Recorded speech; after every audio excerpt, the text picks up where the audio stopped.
Aloha, it's Dave Lawrence, Hawaii Public Radio. Hello, how are you? I'm good, thank you for asking. And yourself? I'm great. So, how are the levels? Can you hear me okay? Perfectly. Excellent. It is HPR1, member supported, Hawaii Public Radio, all things considered, and I'm Dave Lawrence. Starting on August 3rd, the Aloha State gets a visit from Rickie Lee Jones. It'll be August 3rd at the KCC on Kauai, August 5th, Kahilu Theater, August 6th, the Palace in Hilo, August 7th, Hawaii Theater, August 9th and 10th, the Iao Theater. And The Other Side of Desire, newest album out now, new documentary of that name, and a life filled with interesting music and experiences. A great pleasure to welcome Rickie Lee Jones for conversation. Aloha and mahalo, Rickie. Aloha. Thank you, Dave. You are quite welcome. And, I did a little researching. I was trying to figure out any connections with previous visits to Hawaii. And forgive me, I came up dark on stuff. Have you played here before and I just couldn't find out any info? Yeah, I think I played there a couple years ago. 5 years ago, 4 years ago, maybe 10, I'm not sure. But I played there once, definitely. Okay. Well, that's maybe twice, but I think once. All right. Well, it's that's what I suspected it had to be with a lot of history like yourself. And I did some other researching that was really rewarding. I was checking out the latest album, The Other Side of Desire, and your connection to New Orleans. Wonderful place, very special place, and I gather that your relationship with that city goes way beyond just music in terms of why you love it so much. Where are you trying to lead me there? You mean the past records? Oh, there's a lot of different connections, but I guess I was reading I listened to several different interviews, I read some comments that you've made about it, and having been there myself, I know it's a very individual and special sort of city. Music is strong there, but I guess it was something that you said about the way people engage each other on the street. There's a kind of genuine quality to folks. Yeah, I was thinking that just today. I was riding on my little Vespa, and I stopped, and there was a guy standing there, and he said, "Great day to ride a bike, huh?" And everywhere I go, I don't know about everybody, but everywhere I go, people just talk to me, wherever I'm going, whatever I'm doing. It's such a different world than the world of Los Angeles, where nobody talks to anybody, whatever they're doing. And aside from my personal experience, I think that there's no place like this city in the whole wide world. The music, the history, you can say it, but people have to come and experience it. It's a happy city. It's a happy American city.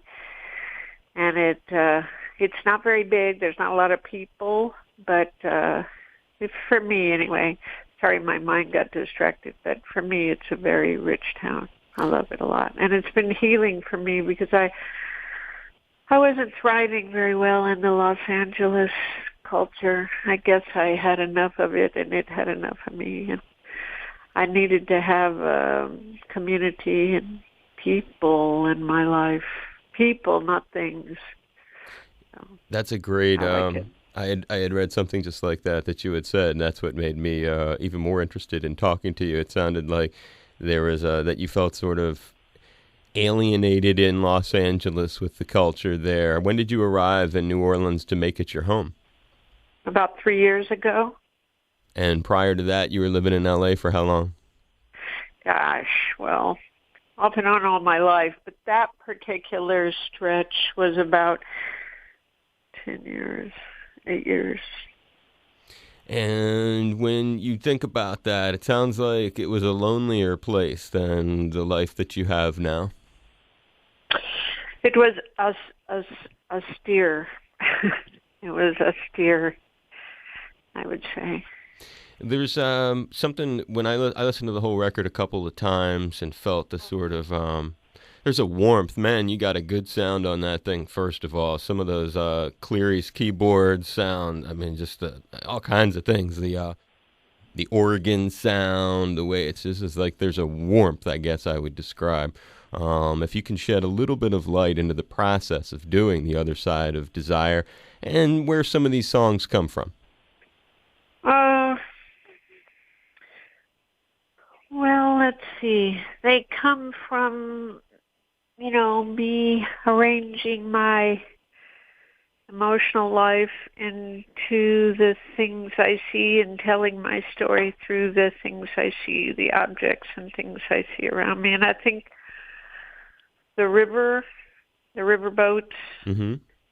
the trains talking to the riverboats were the first things that resonated. The people talking to me, the train talking to the river, the constant rumbling of the sky. It's always talking. It's a talking sky.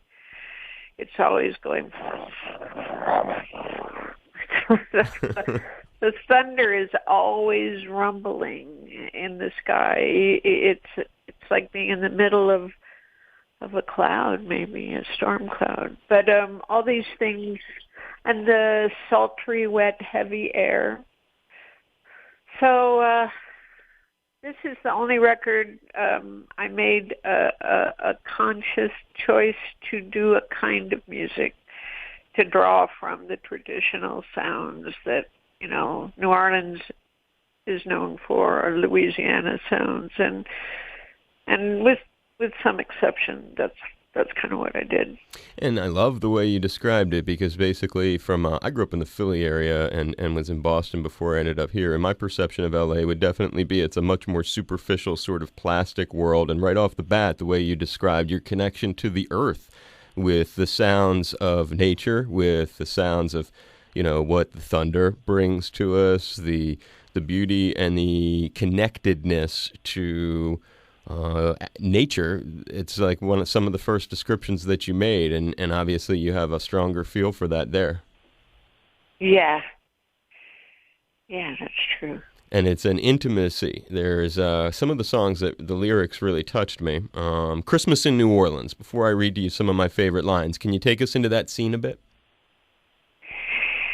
Well, that first Christmas, I was walking, I was staying in a friend's attic, and I was walking down the street by myself, looking at the southern landscape with Christmas decorations on it.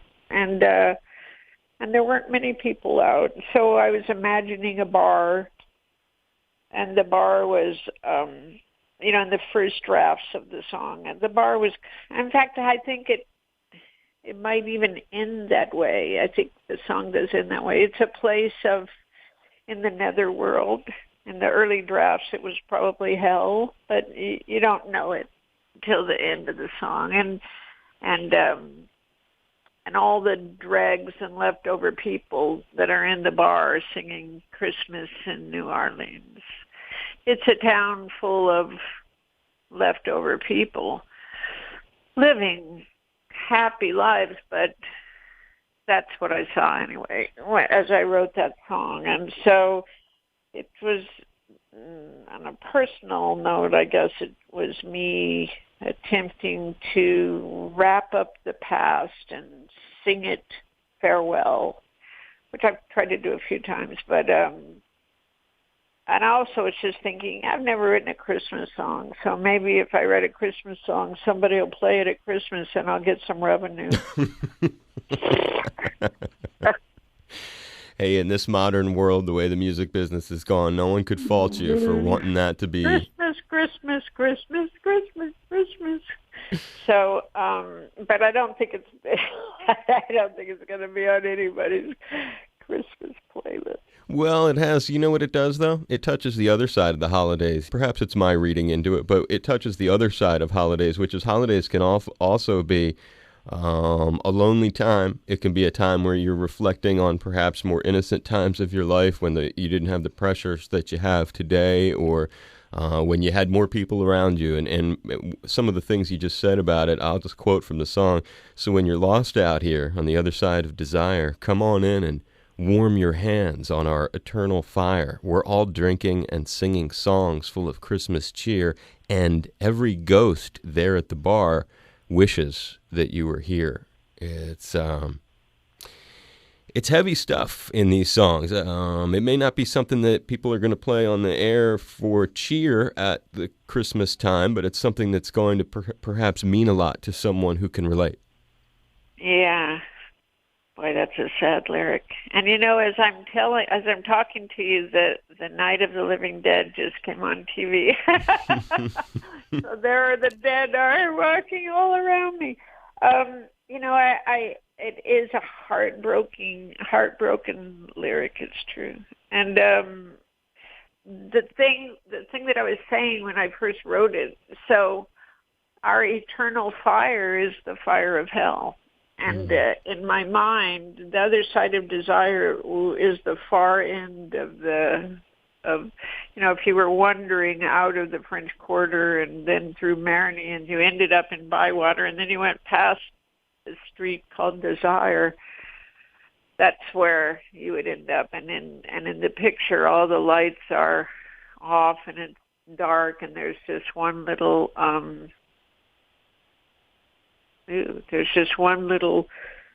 light on, and that's where it is. So in this story, hell isn't so bad. It's full of all kinds of happy people, but it is, after all, it is hell.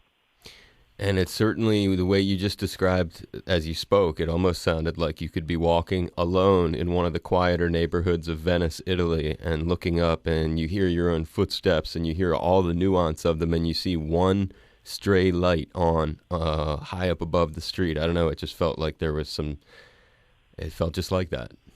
Yeah, it is just like that. For you, that's what it's like. It's Venice, Italy. Right, it takes a person... For me, it's the other side of desire. Right. Well, I think that's the beauty of music, isn't it? And why it ends up resonating with people. We never really do know precisely what's in the artist's head. Even when we get the chance to talk to them, we still have our own world that the song becomes part of. Yeah. Otherwise, it wouldn't. Yeah. Otherwise, why listen? It's kind of like the difference between a book and a movie. In the book, you have your own world. Then when they turn it into a movie, you're like, oh, that wasn't the world that I thought it was. Exactly. And, that's the unfortunate part of a lot of what's going on is that people have everything done for them now. And it's so sensual and wonderful and exciting to be in your own imagination. I've always liked it there. And without, with other people interpreting everything for you, it's who will they be? Who will they become? Who are they going to grow up to be? What will they do instead? Will they find their way back to total immersion in imagination? I don't know, because I feel like a lot of, we're so service. We want everything served that we even want our imagination, served to us. So I love watching movies. And I do read books. I would not watch a movie if I liked the book, but that is a kind of way of not exercising my imagination at all. It's just sitting and letting somebody else tell every aspect of a story. Right. So now all I'm saying is just sometimes it seems like that's the only experience kids have. They don't know the other experiences of making everything up.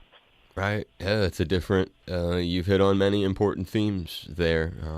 It's another one that really was... I did, because I feel like I'm really spaced out, so I hope so. Well, it's not a bad place. That's not a bad feeling to have.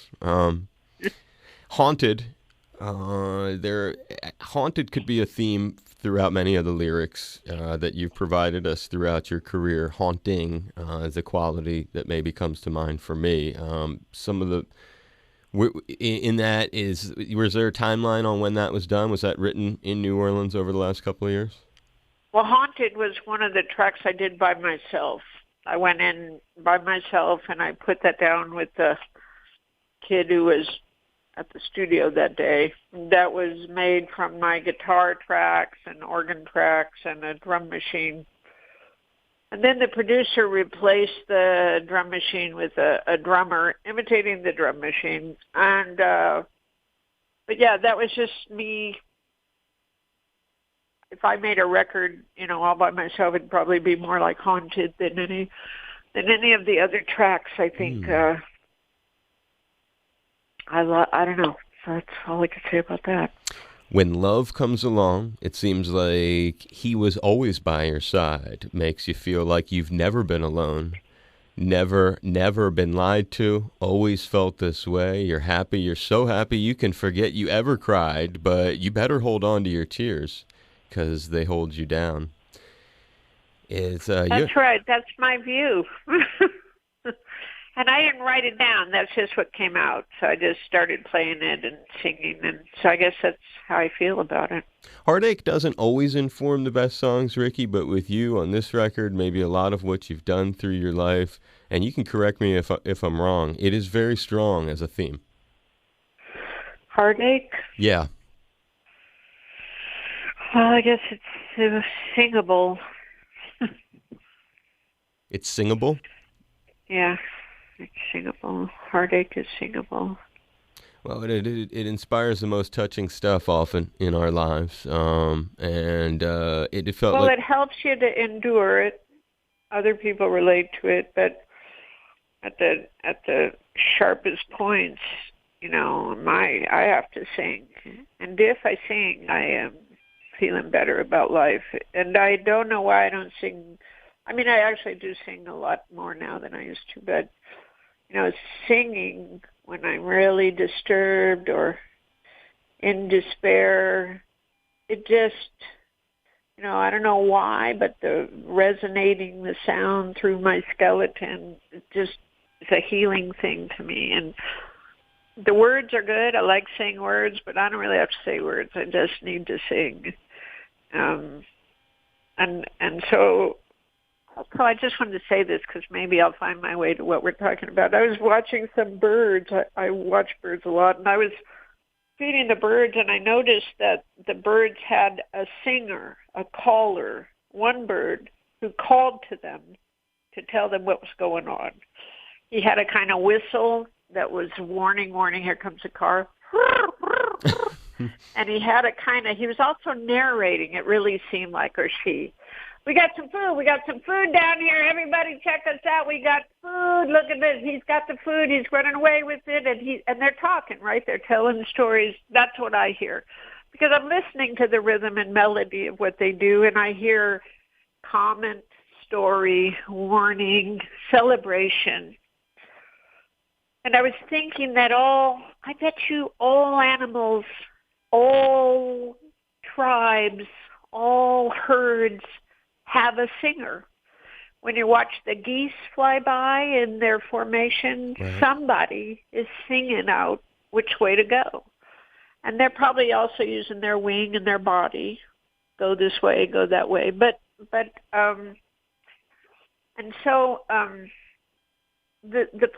process of singing out heartache is probably so deeply ingrained in our living tissue. I don't know what it's like to be totally deaf, how you sing it out, how you get rid of it. Or for people who don't relate to music at all, how they get rid of it. But I know that if you can hear music at all, that it must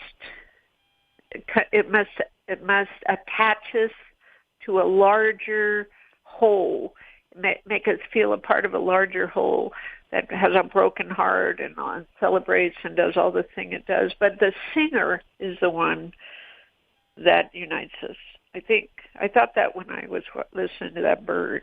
And wow, we're just like birds, I'll bet you. When you talk about that larger whole, you have a deep spiritual side that is apparent in listening to you talk. It's also a quote that you said, which made a connection. It sort of relates to what you were just talking about. You said in a recent interview, and I know we're all individuals, but somehow we also know we're all one. And I've got to believe that when you talk about that, the bird, and he's not leading the others, but he's maybe representing something for all of them. And in the same side, when you think about us as people, what is your insight or guess in terms of how we all connect? I would love to know how you think we operate on a spiritual side in terms of our connectedness. I know that in the other world where we come from and probably where we return to be a whole. Mm-hmm. Probably lose our ego and identity and return to the whole. Probably that's but I know that we don't have the language or the concepts to explain to each other what it is. And we can't interpret it here in this world. All we can just do is roughly say, I think it's like this, and then have faith. That's the powerful thing, that I believe it even though I don't know it. That's a powerful medicine, right? And I think we are connected. We know it in a lot of ways because, well, I can't even go down there because it's 4:00. It's my sleepy hour. But we all experience the ways that we know we're connected and must take care of each other. Oh, well, Christ said it really well. If the lowest of mine, I'm paraphrasing, but if the lowest of mine suffers, I suffer. And that's not just like a metaphor, because I'm a rich teacher, and I think that we really do. If our bottom is so low, then none of us can reach for the sky. It's like that. So we all have to take care of one another, not because it'll help me, but because it's the righteous thing to do. And oh, by the way, you'll be able to reach higher if you do. Well, there's a lot of sense in that. I mean, I ask you these things because a couple years ago I lost my mom and my grandmom just a couple months apart. My life has never really been the same, and it made me, from the moment that she was gone, I'd never been a spiritual person before, and I suddenly would hear things like a message in my mind, and it was often saying, you're never going to be able to understand this there, Dave, but... Good. That's good. That's the right message. I'm glad you heard that. Because I hear that too. And it just made me think of, as I learned about you, another thing which was, and if you can provide some insight into this. I know reading your bio, going back to the late 70s, the decision you had to go with Warner Brothers. It says, and forgive me for using the Wikipedia page to learn a little about you, but it said that you had a vision of standing in Lenny Waronker's office. Is that how you pronounce his last name? Yeah. And you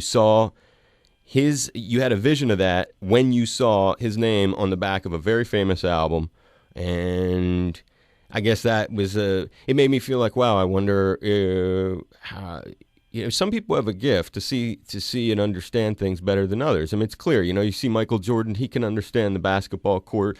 Einstein, he could understand a lot of things. I mean, different people have incredible gifts, and so it made me think, I wonder if that informs some of Rickie's music, and the reason that her lyrics touch me so much is that she does see things and understand things. She gets a glimpse of maybe as you call it, the netherworld, what's beyond. Was that moment a sort of time like that?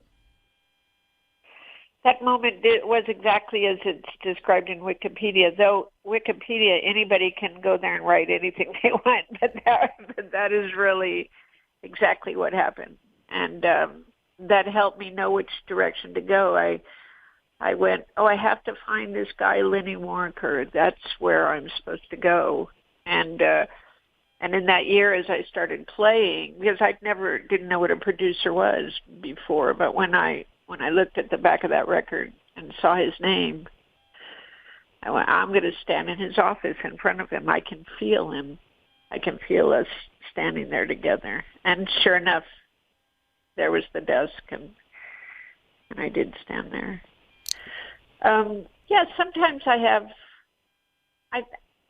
think a lot about it, and I don't know if other people do. I think a lot about the nature of how we live and the nature of time and shapes and their eternal and intrinsic meaning, and these are the things that are exciting to me and that I think about. So I come up with ideas that resonate as true, and then sometimes I stumble upon something that I think is a truth, like the one that I said, that the truth of those other places can't be interpreted to this physical world. We can't say it here. It's not possible.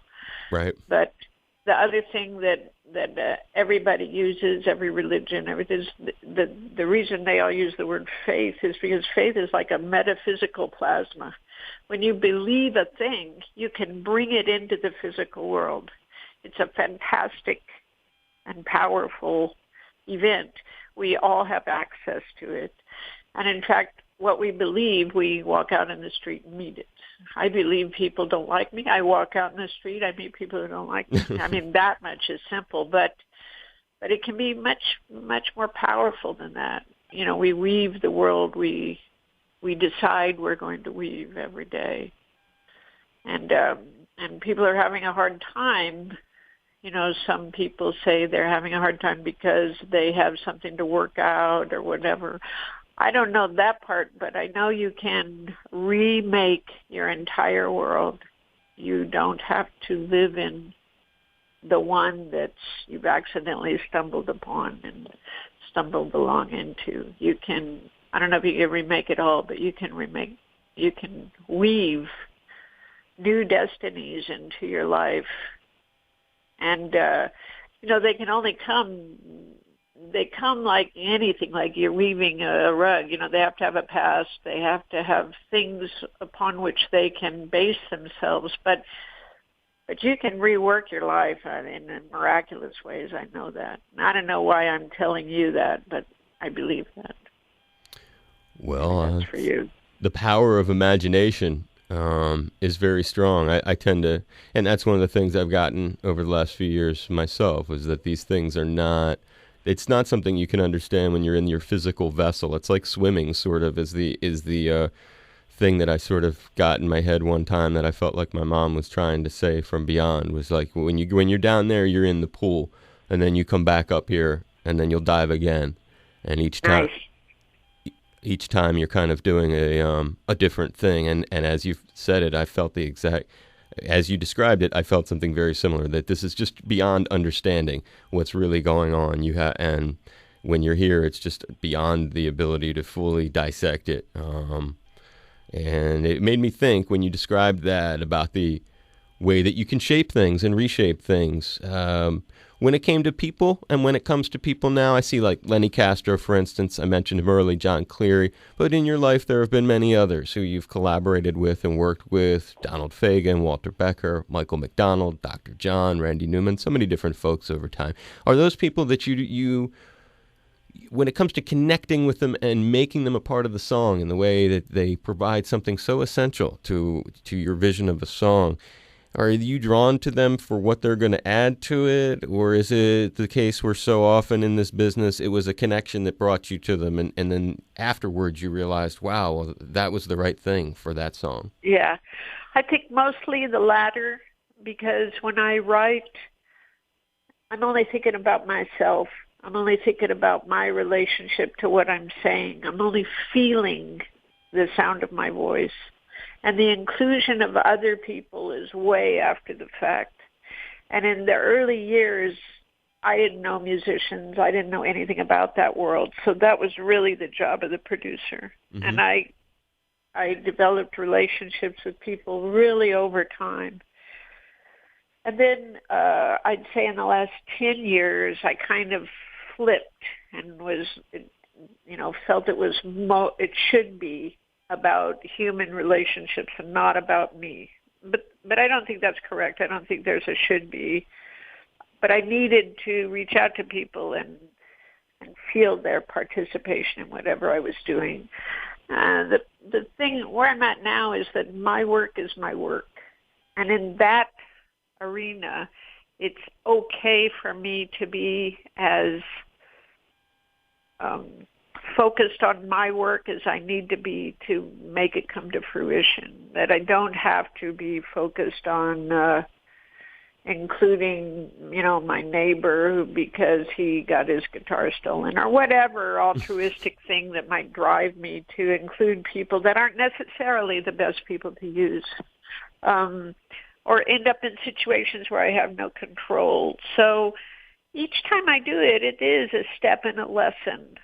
And then sometimes I feel like it's a step in a lesson that's going to lead me right back to where I started from, to who I was and how I was when I was totally innocent and totally engrossed in writing songs, and all the other journey was just I don't know. Maybe I needed to make it because I had so much, for me anyway, so much success and so much attention that I felt a little guilty about that. So my journey has been to come back to a point with my writing and understand how it serves me, my heart, and that, and I can't ever not be aware that other people like it, but I think I can forgive myself for that, and enjoy that. I know that I'm at a place where I enjoy that I have this job. I really love doing what I do, and and I'm grateful for it. I think I spent some years being a little too humble, and that's okay. That's what I needed to be. But with humility, I know the stage needs to have a large ego. I don't know why, but the spirit needs to inhabit ego. And if you're if you're trying to be too altruistic and of service, it doesn't have a thing that it can operate in. It's a funny phenomenon, but we're drawn to artists of all kinds who have powerful egos. They cannot get out of who they are if they wanted to. Even if you think of the prophetic people that we've made up or did exist, they're powerful images and egos. So it took me a long time to be at peace with who I am, whatever it is. I don't see it from the outside very often, but I don't know. It changes month to month, day to day. My reality, my purpose is always responding. So what it is 2 years ago is probably not what it is now. Well, that's why the Wikipedia page is probably never going to be very accurate. Well, that's because life is a thing in motion, and change is a very difficult thing for many to grasp. But coming to peace with that is, I think, one of those subtle lessons of life. On the note, you call it your job, stepping away from earning a living. Do you find you prefer to be alone, or do you like to surround yourself with people? I don't really surround myself, but I'm much more interested and happy being with people now than I ever was. I'm a loner character, but here in New Orleans, I have dinners with people. I go to the movies. I really try to have people in my life all the time because it's much too easy for me to end up alone by myself, doing things by myself with my dog. It's easy for me to be alone, and I need to not do that. I know that it's important to me to need other people, and so I make an effort to need them. You mentioned you mentioned your dog, and another aspect of researching you was looking at the way you conduct yourself on social media. I'm not on Facebook, but I read your Facebook page and a lot of the posts, and I discovered both blunt assessments of travel experiences, which just show the reality of life, which often a lot of other artists just use these things as a promotional tool, whereas you actually are sharing the ups and the downs of life. And another thing was your passion for animals, it appeared, was there, which I believe, much like the way you have a connection to Earth through the way that the rain and the environment around you touches you, I feel that you have that same connection to animals. Yeah. I don't see... I've gotten to the point where I don't really see any difference between us and any of the living things. Mm-hmm. They are all carbon-based things that respond to the world around them in their own unique ways, and they all have a right to live. I don't kill bugs anymore. I just respect and love all life. One day it won't be here anymore, and and they're all fantastic. You know, we don't think about the little microscopic world of spiders and bees, and we're so busy with our, you know, height. And then all the life in the oceans, and this is such a fantastic place where we live, and I am very involved in being a part of all of it, and somehow it knows it. You know, I always feel like, you know, when I see spiders, they don't run from me, and the birds, in a short time, they'll come over and sit near. They know. Animals know, you know, if you're going to eat them or not. And so that's pretty true. I'm involved with, you know, at least discussing rescuing dogs and the pit bull thing. You know, insurance companies won't insure you if you have a pit bull. This is just insane, you know, to try to annihilate one kind of dog. Because that's what it is. No homeowner can have and no renter. You can't have renter's insurance. So if you give it, so yeah, I talk about stuff. I know this is, you know, I have a forum because I'm known, and I try not to abuse it. But once in a while, you know, so I tend to try to post things like things about the dogs. But once in a while, I have to say something personal. I don't leave it up very long, but I am like you. If I didn't have traffic coming through to help me publicize my work, I would not be on Facebook, because I don't think it's healthy to tell personal things to large groups of strangers, because you're assuming that they're friends.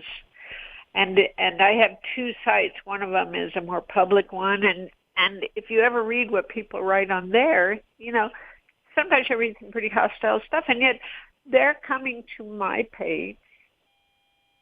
So it's like there's people like that. They want to be part of your life just to fuck with you, or just they want to be part of your life just to stir it up. And so Facebook and Twitter and stuff like that, while kids are involved in that kind of world, I think adults do it with great trepidation, you know. Well, I couldn't agree more. It's kind of why I had done it, and then, like I said, after Mom and Grandmom left, everything just sort of changed. In fact, now, I guess the reason I brought up the animals was I had developed sort of a large Twitter page, and now I use it only to talk about the rhino poaching crisis, because for whatever reason, when I look at them and I realize what's happening to these animals, it touches me to the core of what I am. And it's like, if I'm going to mention anything, if I'm going to bother to talk about anything, I'm going to bother to talk about the plight that they face. You know, in England, I was in the middle of a mass demonstration for the rhino. I don't hear about it as much in the States as I do in Europe, but the rhino and the elephant, when you realize that the whole animal is being killed for some ridiculous, you know, homemade potion so somebody can have a hard-on or whatever it is they think they're going to do, and they kill the animal and they take its fingernails or its tongue or its you know, whatever.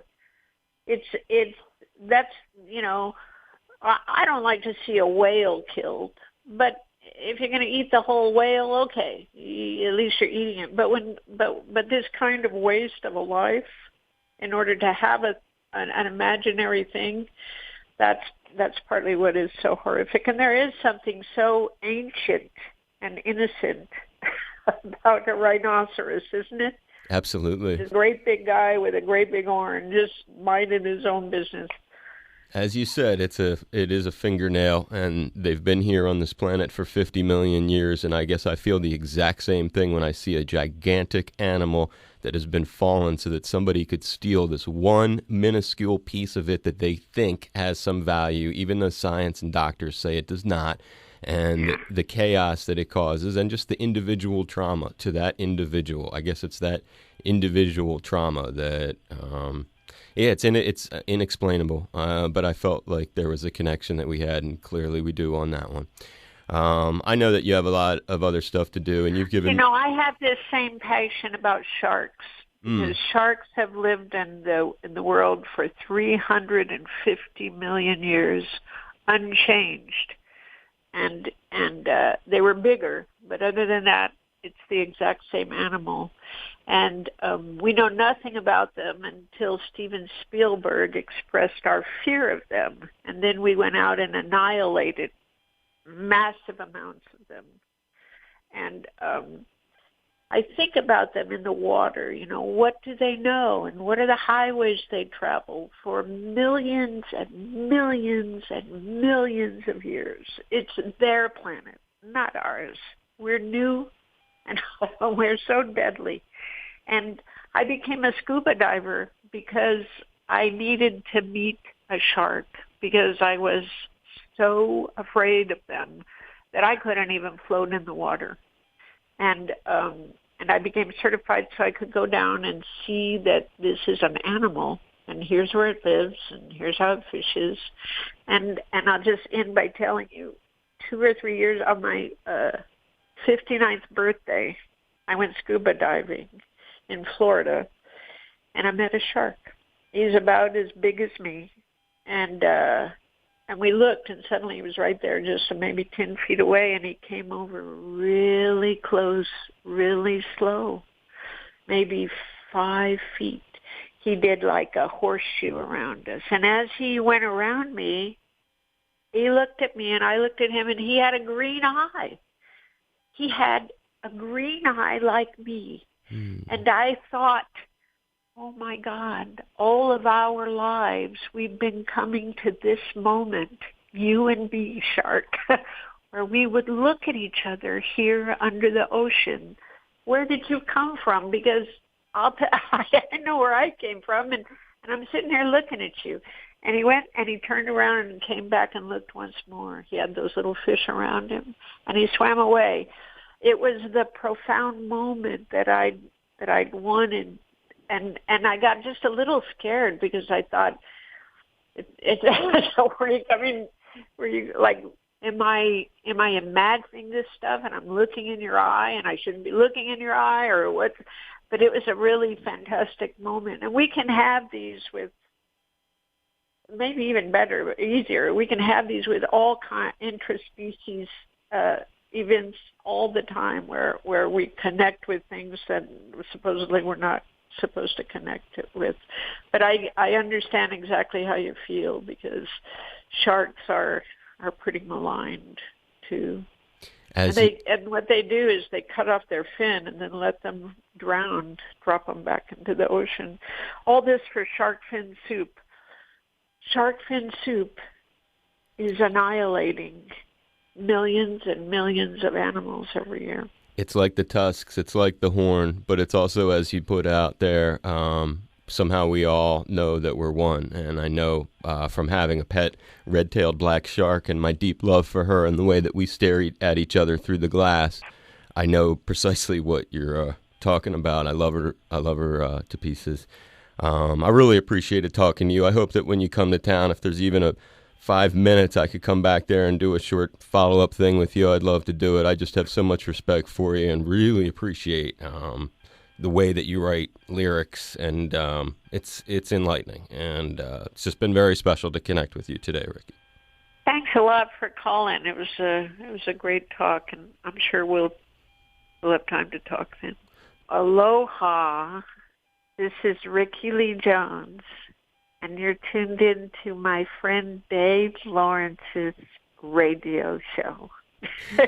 You're tuned in to Dave Lawrence on All Things Considered. This is Rickie Lee Jones. Aloha. You're tuned in to Dave Lawrence on All Things Considered.